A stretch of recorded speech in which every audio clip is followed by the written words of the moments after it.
Muito bom estarmos juntos aqui para essa celebração. Damos as boas-vindas a todos e também quem está nos acompanhando de longe, de casa, do trabalho, enfim, onde estiver. Muito bem, vamos abrir a palavra de Deus, queridos. Evangelho segundo João, capítulo 13. Evangelho segundo João, capítulo 13.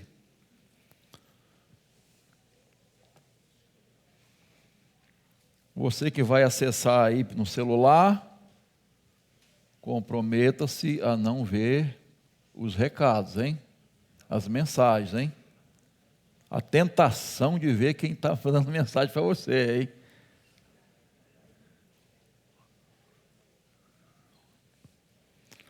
João 13.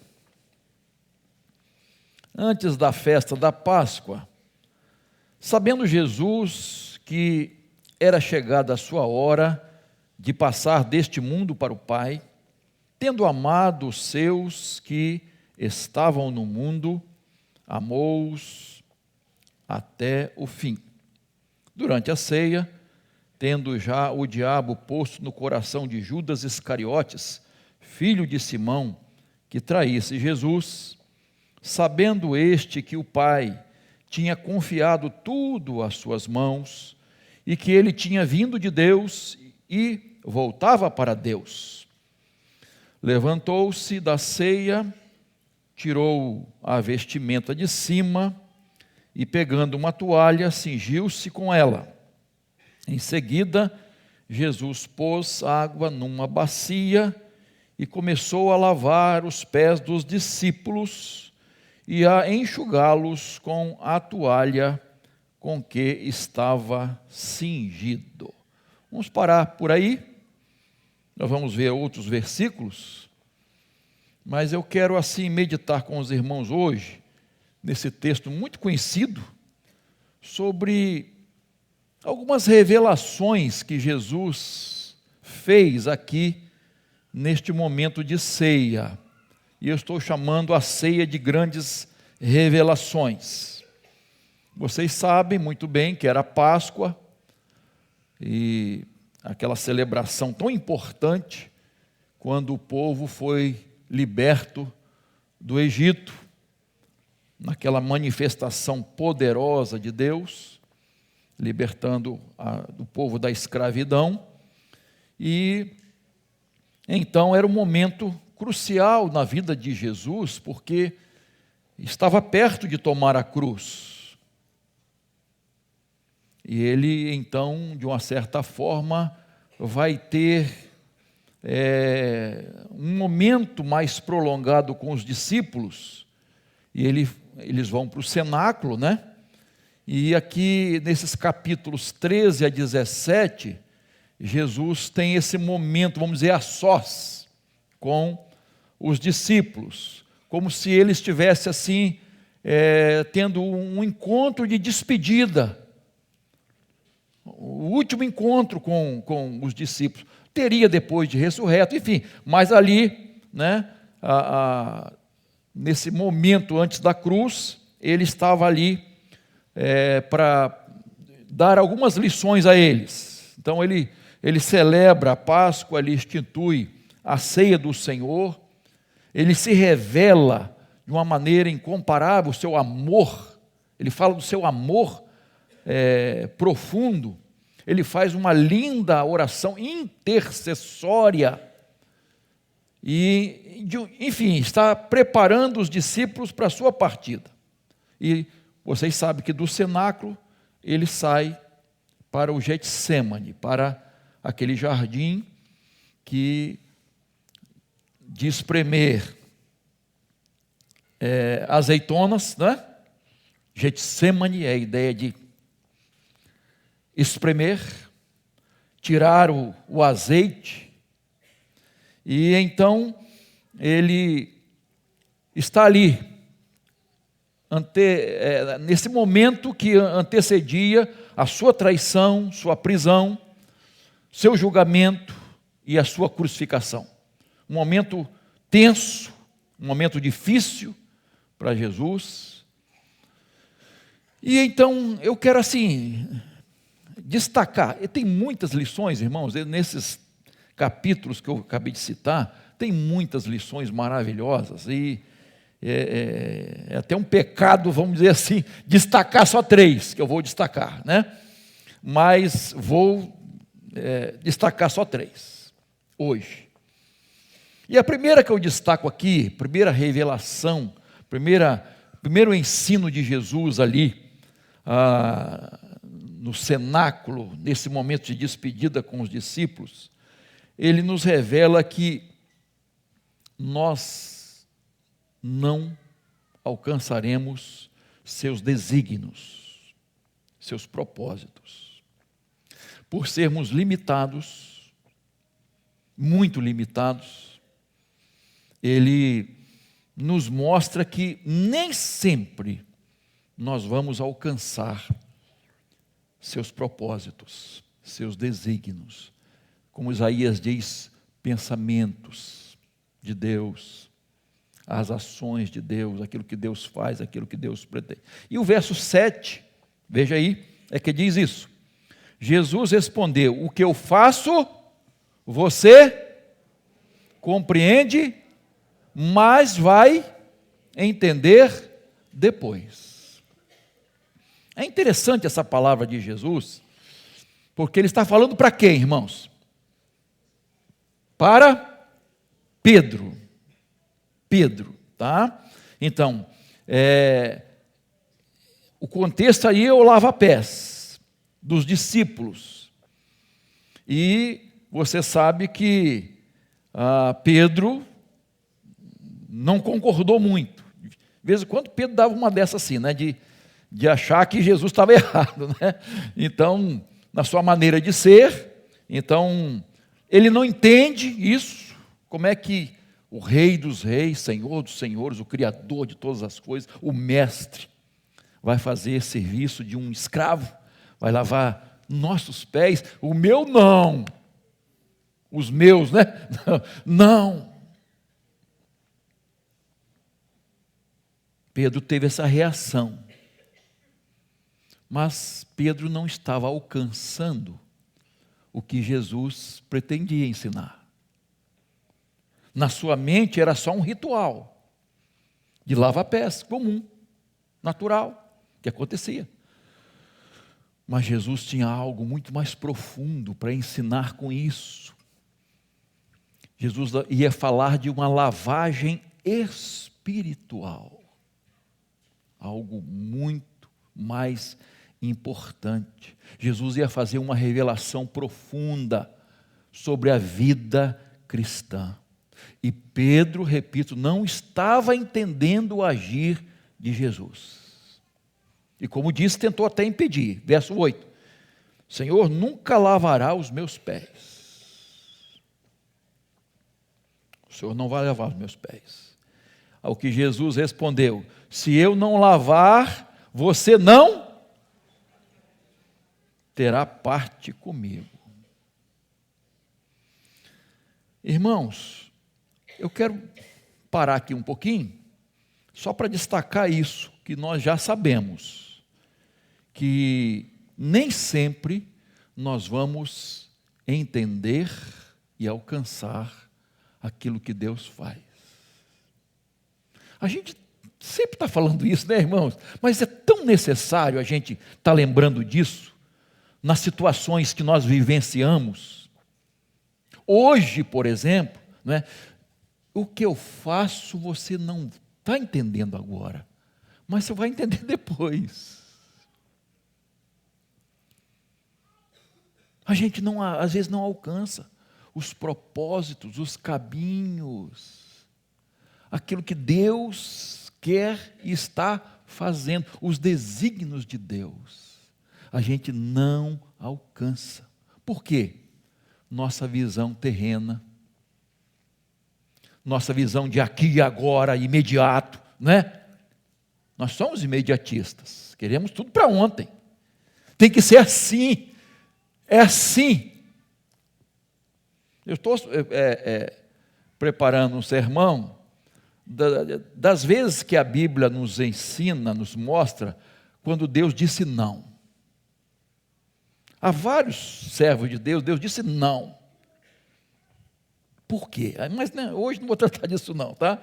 Mas nós precisamos olhar a vida, irmãos, nós que somos cristãos, com os olhos da fé, com os olhos de Deus, com aquilo, com a visão que a palavra de Deus nos dá. Nós não podemos enfrentar nossas lutas, provações, aflições, decepções, derrotas, olhando só com os olhos humanos. Nós temos que fazer um esforço de enxergar com os olhos da fé e lembrar o que Jesus disse: o que eu faço, você não sabe agora, mas vai entender depois. A gente não quer isso, né, irmão? A gente quer entender já. A gente quer entender logo. Deus não age assim.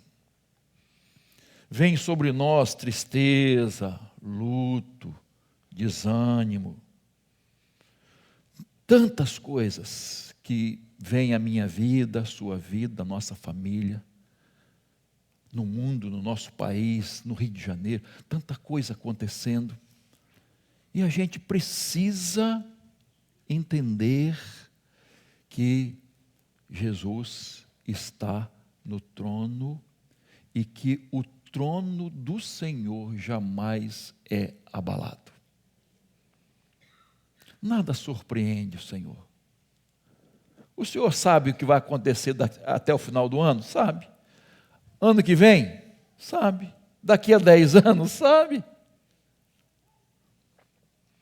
Então por que essa ansiedade? Esse temor? Claro que precisamos fazer a nossa parte, né, irmãos? Claro. Mas descansar nos braços de Deus. Não podemos perder o ânimo, a fé, a esperança. Jesus, é uma frase batida, né, queridos? Jesus dirige a história. Mas Ele é soberano, irmãos. Nós servimos, adoramos ao Deus que é Senhor de tudo e de todos. Ele está no controle, por mais que essa frase esteja batida. Deus está agindo, queridos. Deus está trabalhando. E Ele está trabalhando para o nosso bem. Para o nosso bem. Ele trabalha para aqueles que confiam nele, irmãos. Tem uma música que diz assim, quando Ele está... Nem falei, vocês já estão sabendo. Diz o quê? Quando Ele está em silêncio, é porque Ele está trabalhando, queridos. Deus não fica indiferente, irmãos. Ele vai conosco, caminha conosco. Mesmo que às vezes não estejamos percebendo, por causa de muitas circunstâncias, como aqueles discípulos no caminho de Emaús, né, que andaram com Jesus, só depois perceberam, apesar de o coração estar ardendo, né? Então Deus nos guarda, irmãos, Deus nos protege, Deus está conosco. Ele não dorme, Ele não pisca, Ele não tosqueneja. Ele está vigiando o seu povo. Nem piscar. Esse pisca-pisca aí dos nossos olhos que a gente nem percebe, né? Deus está vigiando. Mas pastor, não estou entendendo, não estou alcançando. Não interessa, quem disse que você vai entender tudo? Quem disse que Deus tem a obrigação de explicar tudo?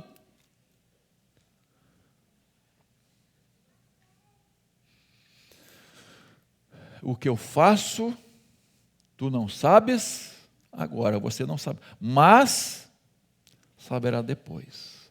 Então Jesus nos deu esse ensino, porque Pedro não estava alcançando aquilo que Jesus estava fazendo.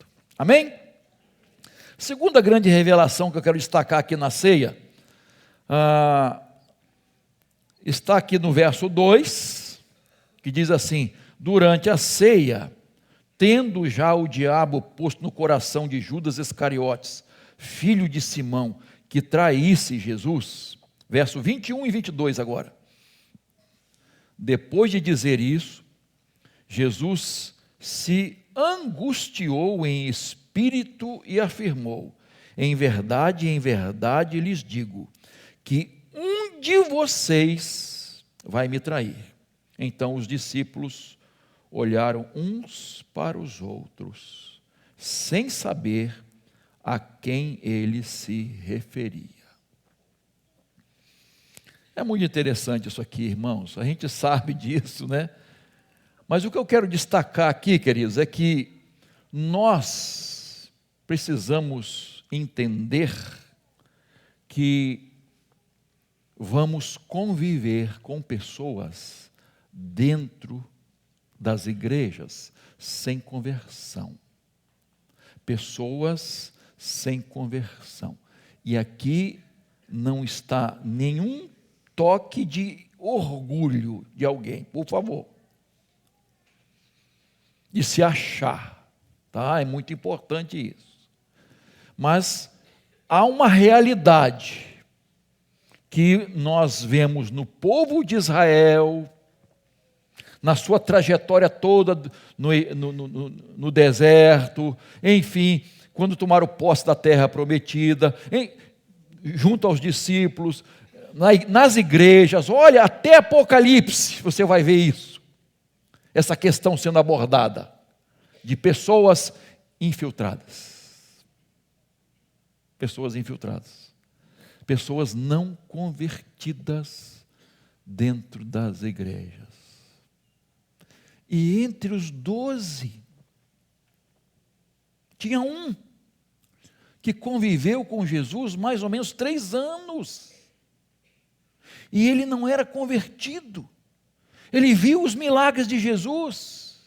Ele ouviu os ensinos maravilhosos saindo da boca do Mestre. Ele conviveu com os outros discípulos, pregou com os outros discípulos, orou com os outros discípulos, e Jesus o amou até o fim. Eu fico impressionado, irmãos, de vez em quando eu falo para alguém, eu fico impressionado como Jesus tratou Judas, sabendo que ele era o traidor, queridos, sabendo, hein, porque a gente não sabe quem é, quem não é, nem eu, nem você. A gente tem que cuidar da nossa própria vida e jamais julgar. Por isso na ceia diz assim: examine-se a si mesmo. Examine-se a si mesmo. Mas como Jesus tratou Judas? Quem é, Senhor? Os discípulos estavam, primeiro, olhou um para o outro. Gente, não consigo ver quem é. E alguns dizem: será que sou eu, gente? Olha só. E é interessante, irmãos, Jesus dá o bocado molhado a ele, pão molhado. Sabe o que veio à minha mente quando Jesus faz isso? Quando você faz aniversário, alguém faz aniversário, na hora de cortar o bolo, quem vai receber o primeiro pedaço? Será que é para mim? Não é? Será que é para mim o primeiro pedaço?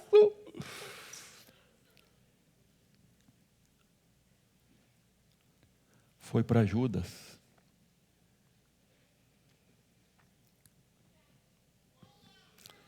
Ah, Jesus amado.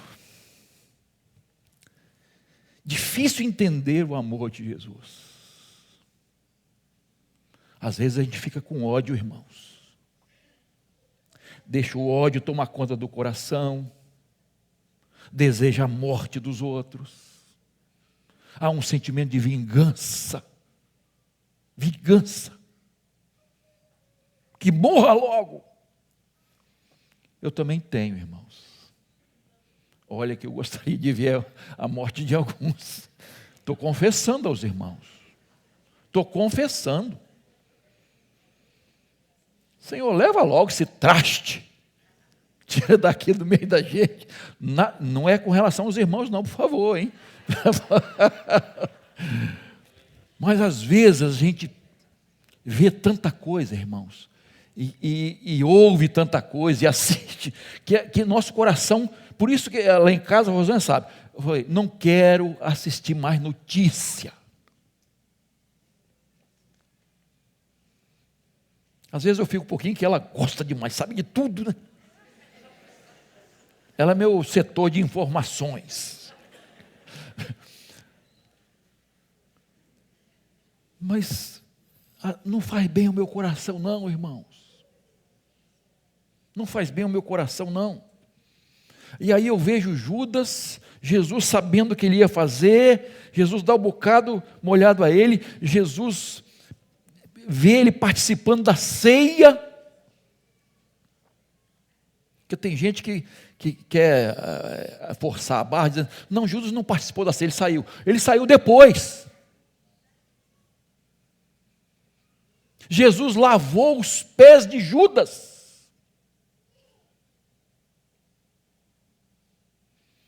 Irmãos, como nós precisamos aprender com Jesus? Como tratar os nossos inimigos? Eu preciso aprender com Jesus.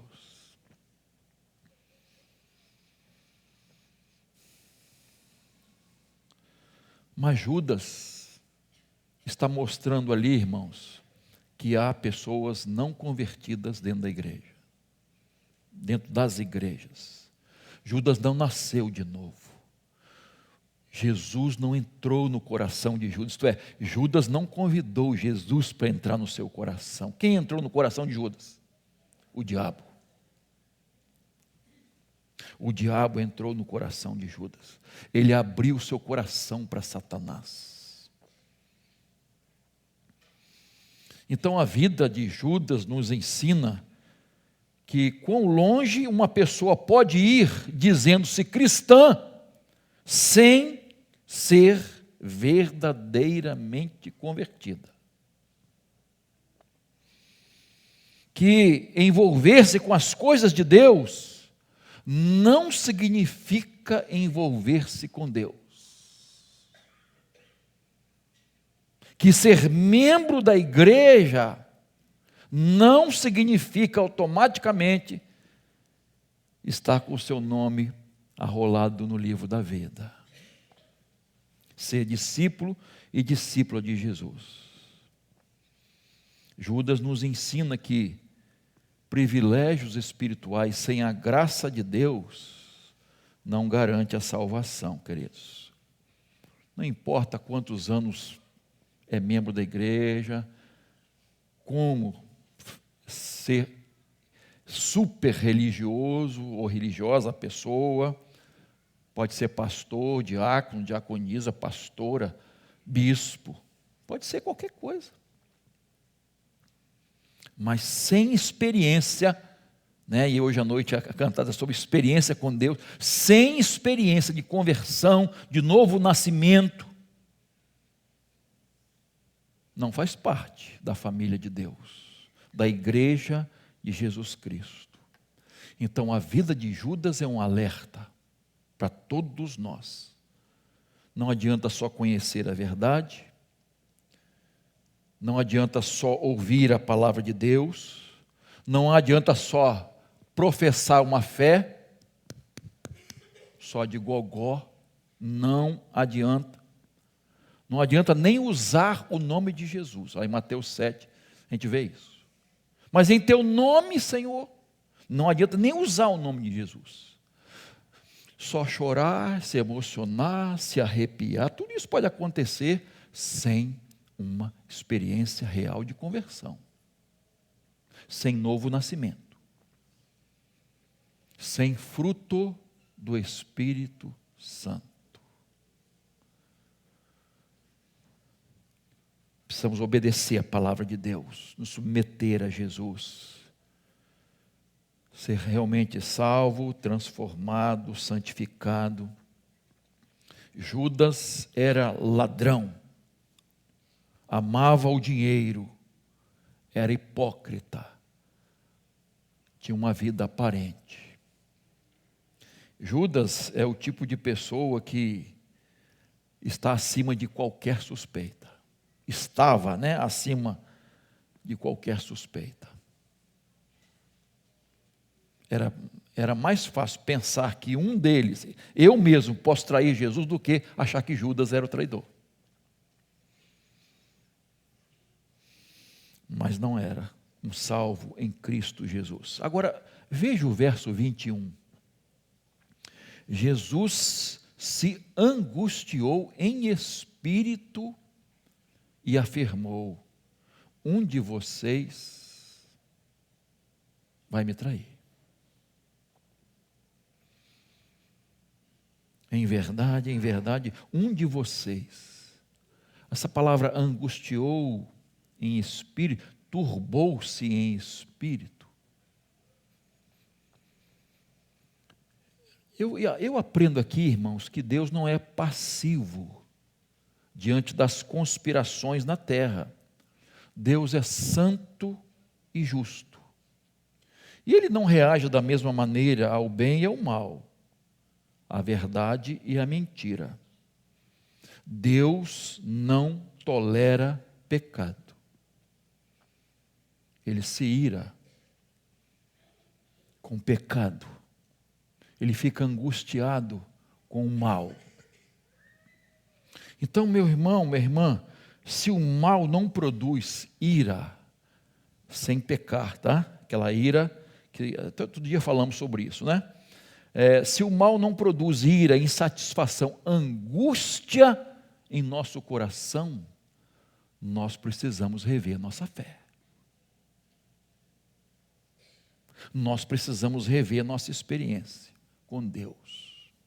Se a gente assiste um programa, um vídeo, um áudio, e vemos as loucuras que acontecem, as barbaridades, as injustiças praticadas, e isso não mexe com você, não mexe conosco, irmãos, nós precisamos rever alguma coisa. Nós precisamos rever. Porque não podemos ficar passivos à injustiça, à violência, à maldade, à injustiça social, à depravação moral que está acontecendo, à inversão de valores,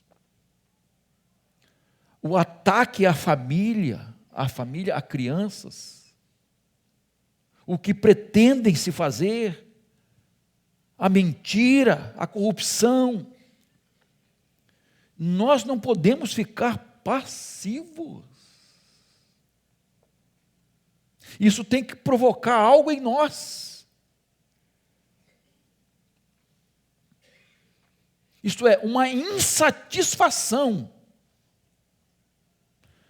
Por que eu estou dizendo isso, irmãos? Porque o que está acontecendo é o que Paulo diz a Romanos 12. Nós estamos nos conformando. Nós, estou falando de um modo geral, né? Nos conformando. E eu posso dizer, muitas pessoas de igrejas, se conformando. É assim mesmo, tá? Nada a ver, a gente tem que se acostumar com isso. Meus irmãos, nós temos que aprovar o que Deus aprova. Nós temos que reprovar o que Deus reprova. Nós temos que odiar o que Deus odeia e amar o que Deus ama. Senão, que cristãos somos? O ser humano é extremamente egoísta. Eu sou egoísta e você também. Desculpa, tá? Estou falando de um modo geral. Nós somos egoístas. Nós pensamos muito em nós mesmos. Do que é nosso, do que é meu. E temos dificuldade de pensar no coletivo, nos outros.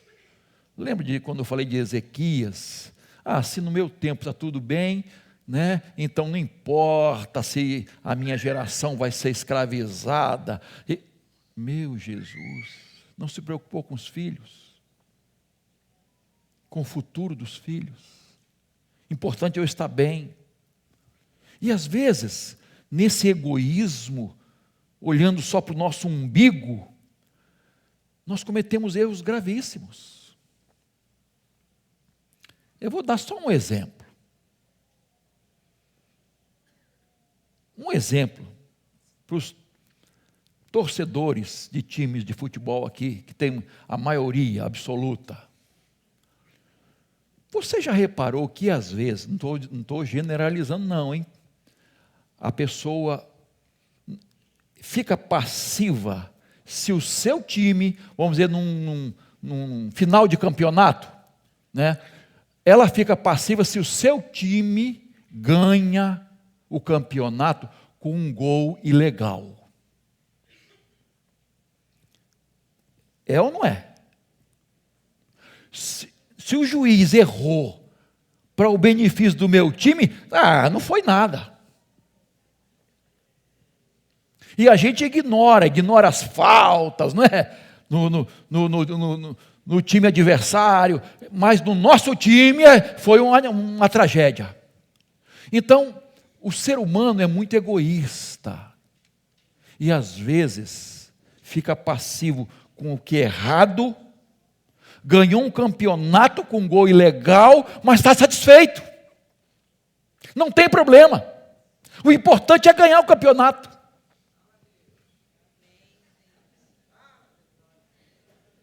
Irmãos, isso, irmãos, se espalha para a vida.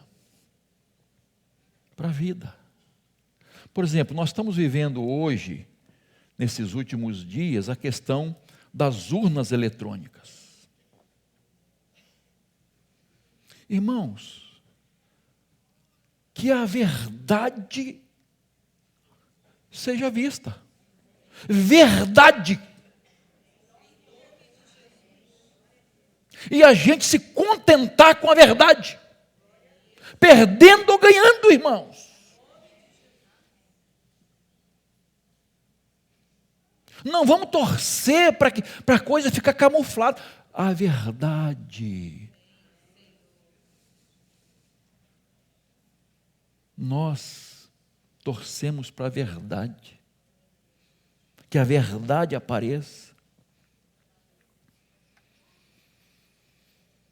Queridos, é muito importante a gente não ser egoísta. Jesus ficou indignado. E às vezes nós ficamos passivos.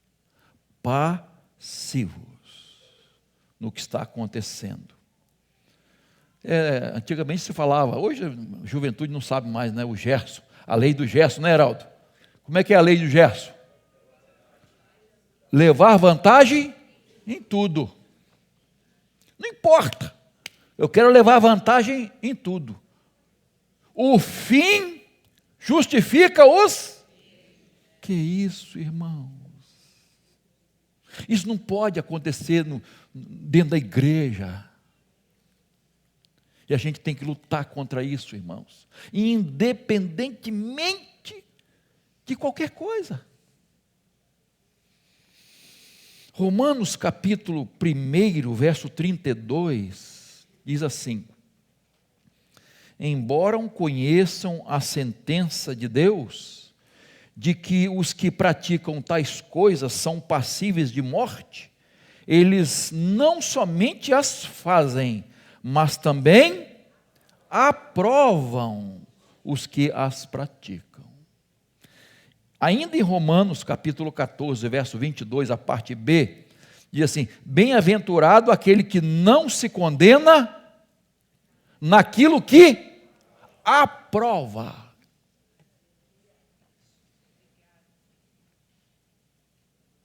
Queridos, isso é grave. O que nós estamos aprovando? O que nós estamos ignorando? Ficamos passivos. O que eu estou repassando, se é fake news ou não?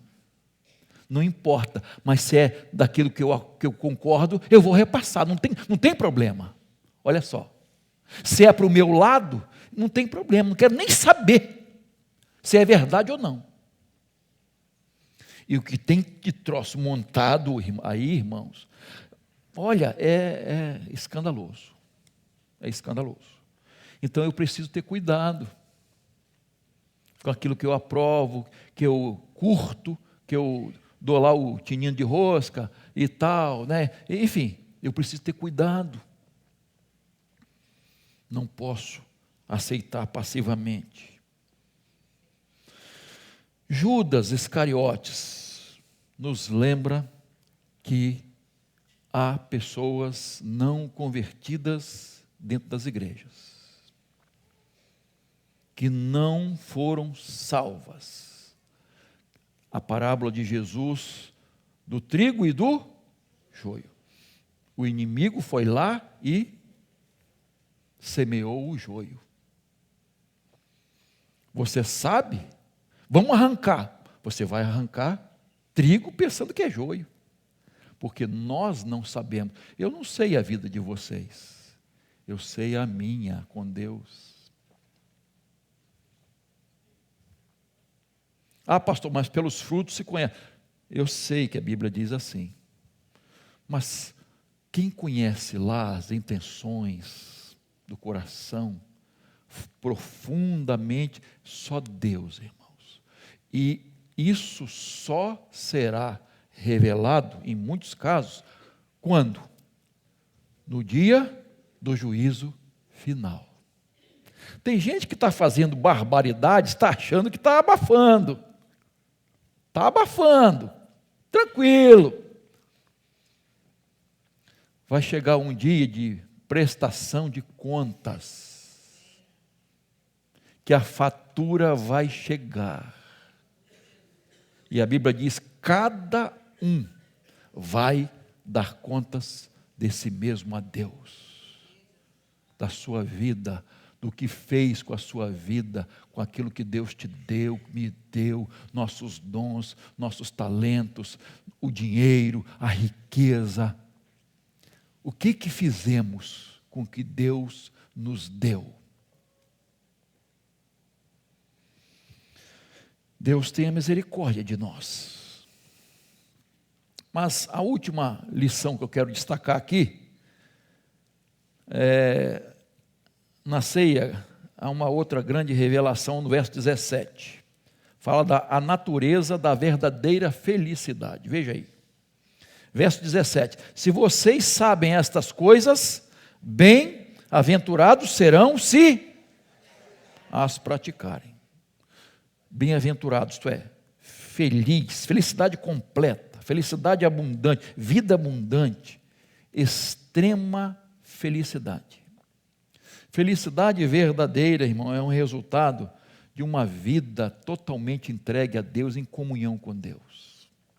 Quando a gente vive com Deus, Deus preenche. Irmãos, Deus preenche a nossa vida. Quem tem Jesus tem tudo, porque Ele é o máximo.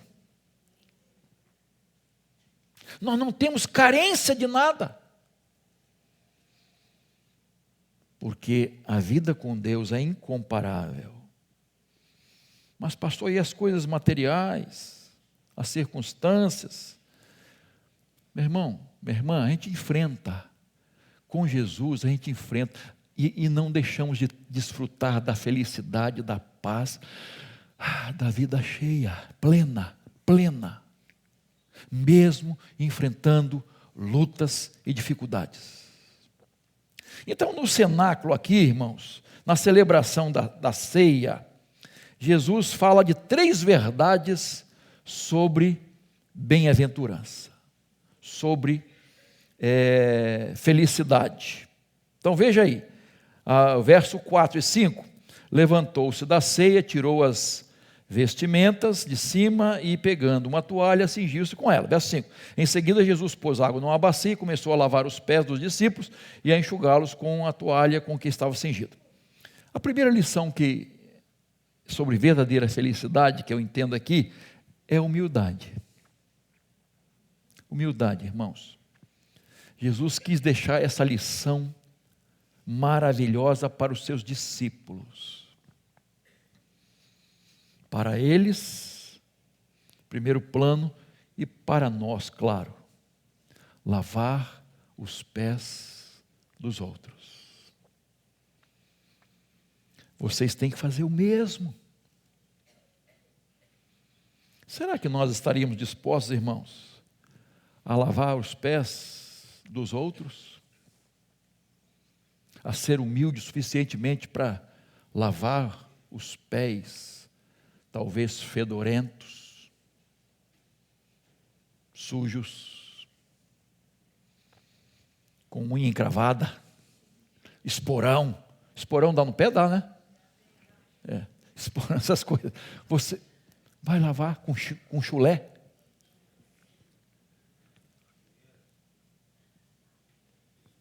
Lição assim tremenda de Jesus, né, irmãos? Algo, nós poderíamos ficar aqui falando sobre isso muito tempo. Mas ele dá mais 2 coisas, fala de mais 2 coisas aqui no verso 9, 10 e 11. Presta atenção. Então Pedro lhe pediu: Senhor, não somente os pés. Quando Jesus disse: não tem mais parte comigo se eu não lavar, né? Mas também as mãos e a cabeça. Jesus respondeu: quem já se banhou não precisa lavar nada a não ser os pés, pois quanto ao mais, está todo limpo, e vocês estão limpos, mas não todos. Verso 11, pois ele sabia quem era o traidor, foi por isso que ele disse: nem todos estão limpos. Olha só, Jesus fala de 2 verdades aqui, 2 doutrinas maravilhosas. Eu disse no início que Jesus estava querendo ensinar coisas muito maiores, profundas, espirituais, do que o simples lavar os pés. Jesus estava falando aqui, irmãos, primeiro, sobre salvação, regeneração. É o banho, é o símbolo do banho. Quem já tomou o banho, não precisa senão lavar os pés. O banho aqui, irmãos, é a salvação, é a regeneração, quando nós somos justificados pelo Senhor. E lavar os pés, Jesus estava ensinando sobre santificação, quando os pés precisavam ser lavados constantemente, todos os dias, ou até mais de uma vez por dia. Mas o banho já tinha sido tomado, então vocês não precisam só lavar os pés, porque vocês já estão limpos. Olha só, Jesus não estava dizendo: vocês já tomaram banho, saíram do banho agora. Não, e estava dizendo: Judas não tomou banho, esse fedorento. Não estava dizendo isso não. Judas, com exceção dele, todos vocês já tomaram banho, só precisam lavar os pés, mas não todos, porque Judas não tinha tomado o banho espiritual. Então, o que Jesus está falando? De salvação, né, regeneração, tal, e santificação. Essas duas doutrinas importantes. Santificação. A pessoa precisa ser regenerada, salva, selada com o Espírito Santo, mas não parou. É o início. E aí, todos os dias, ela precisa de lavar os pés, isto é, santificar sua vida. Santificar a vida. Então, irmãos, nós precisamos aprender essa lição, queridos, porque nós recebemos Jesus, nos convertemos, né, ou fomos convertidos, né, pelo Espírito Santo, mas ainda estamos vivendo neste mundo. Enfrentamos fraquezas, dificuldades, lutas, pecamos.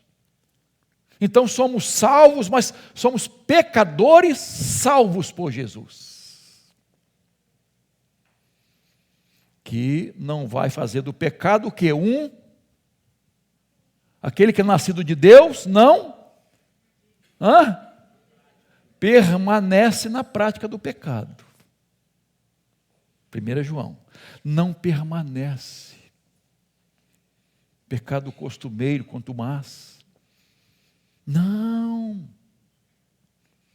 Ele peca, quando ele cai, quando ele tropeça, ele se levanta, ele confessa, busca o perdão de Deus. Não fica acumulando pecados. Eu já falei para os irmãos daquela oração do irmão que falou assim: Senhor, perdoa a multidão dos meus pecados, eles são como a areia do mar. Eu falei: Jesus amado, não confessou? Acumulou na vida inteira?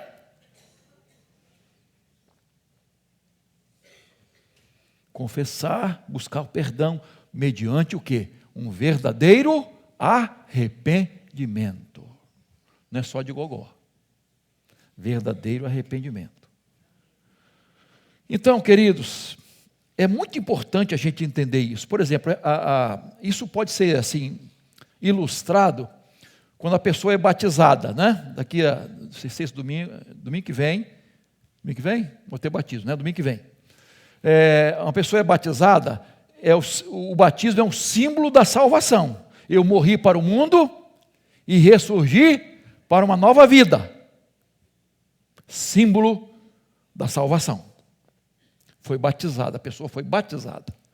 Mas quando ela peca, que vai continuar sendo pecadora, ela não precisa ser batizada de novo. Estão entendendo, irmãos? Porque ela já foi lavada. Então, o que ela precisa? Arrependimento constante. Santificação.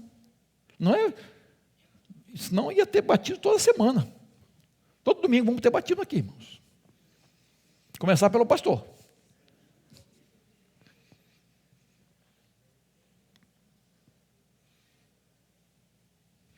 Santificação, queridos. Então, o que nós aprendemos na palavra de Deus?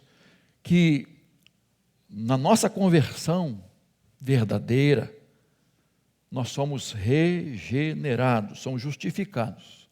E somos salvos o quê? Da condenação do pecado. Condenação do pecado. Tá? Quando a gente busca santificação, nós estamos sendo salvos de quê? Do poder do pecado em nossa vida. Poder do pecado. Mas vai chegar o dia da glorificação. E aí seremos salvos o quê? Da presença do pecado. Presença. Porque até o dia da nossa glorificação, quando Jesus voltar, em nome de Jesus, não vai demorar, está perto, né? Aí haverá a glorificação. E aí seremos salvos da presença do pecado. Primeiro, nenhuma condenação há para aqueles que estão em Cristo Jesus. Então, na conversão, nós somos salvos da condenação do pecado, da punição do pecado. Salvos em Cristo. Mas O pecado ainda exerce poder sobre a nossa vida, mas na santificação, ele não vai ter poder sobre nós. Cada vez que vamos santificando nossa vida, confessando o nosso pecado. E só na glorificação a presença do pecado. Eu gostaria que nós pensássemos agora. Queridos, nós temos 3 inimigos assim, grandes inimigos, né? O diabo, o mundo e a carne. Cito mais uma vez João, né? O apóstolo João. O diabo, o mundo e a carne, isto é, a natureza humana. Nós temos que lutar. Nós temos fraquezas, paixões, quedas, caídas, recaídas. Nós precisamos do Senhor. Então vamos parar um pouquinho agora antes da ceia. Não só agora, né? Lógico. Há algum pecado na minha vida? Há algum pecado na minha vida? Que está se tornando um costume, uma prática corriqueira, que eu estou caindo sempre. E isso até pode estar passando assim, ser um costume, algo que não afeta mais, não desperta a minha consciência mais, sabe? Não tem alguma coisa acontecendo na sua vida? Para pensar. Tem algum pecado a ser confessado a Deus? Tem algum mandamento do Senhor que você precisa obedecer?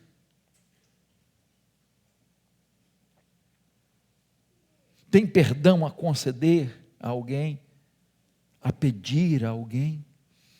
Reconciliar-se com alguém que você ofendeu ou que você foi ofendido? Tem alguma mágoa no coração, algum rancor, algum desejo de vingança? Vamos colocar agora diante de Deus, irmãos. A igreja precisa estar unida, queridos, não separada uns dos outros.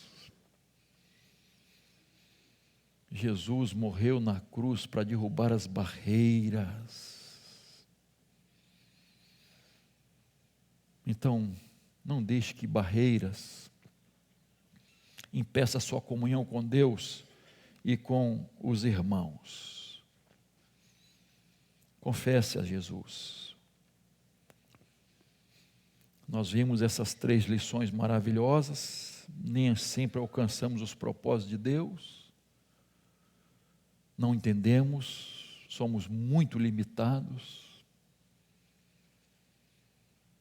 Há pessoas não convertidas dentro da igreja. Eu tenho que olhar para a minha vida. Tenho dado frutos dessa nova vida em Cristo.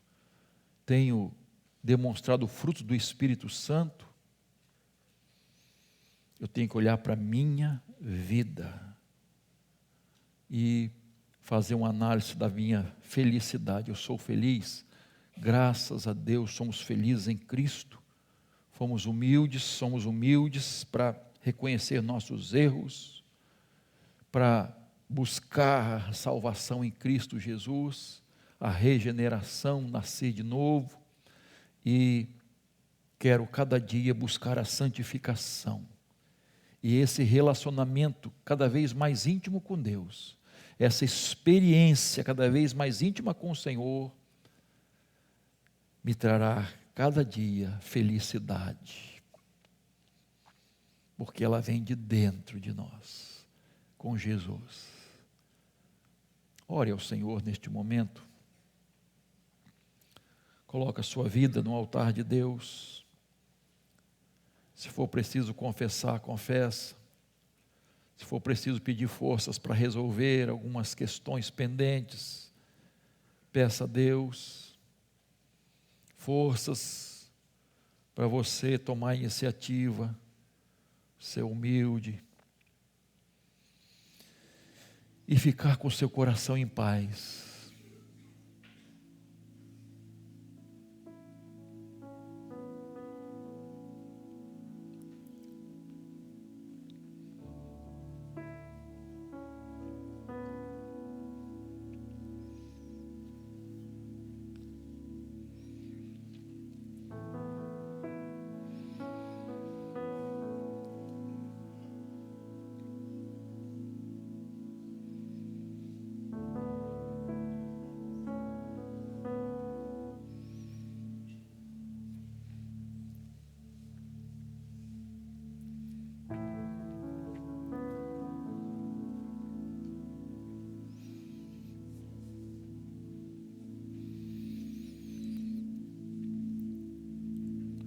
Estamos na Tua presença maravilhosa e poderosa, Senhor.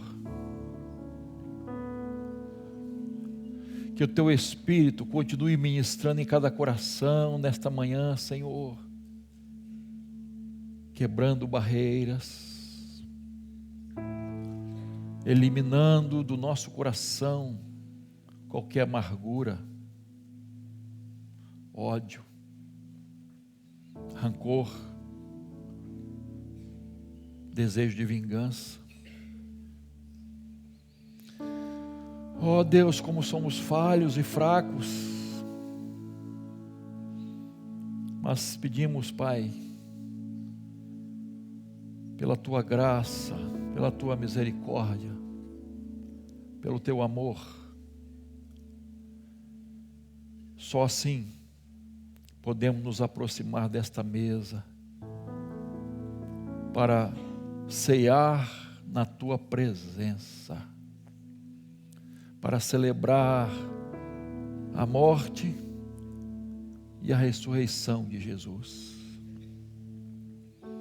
celebrar a vitória na cruz, a vitória de Jesus, a vitória da igreja, a vitória do povo de Deus.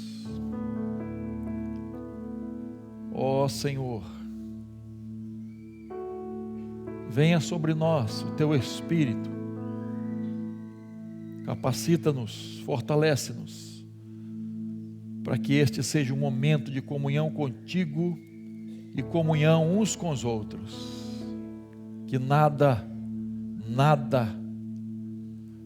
nos impeça de ter essa comunhão, nenhum pecado venha impedir que os Teus filhos e filhas participem da ceia do Senhor, mas que a ceia, a Tua presença, a morte de Jesus, a glória de Jesus, nos afaste do pecado.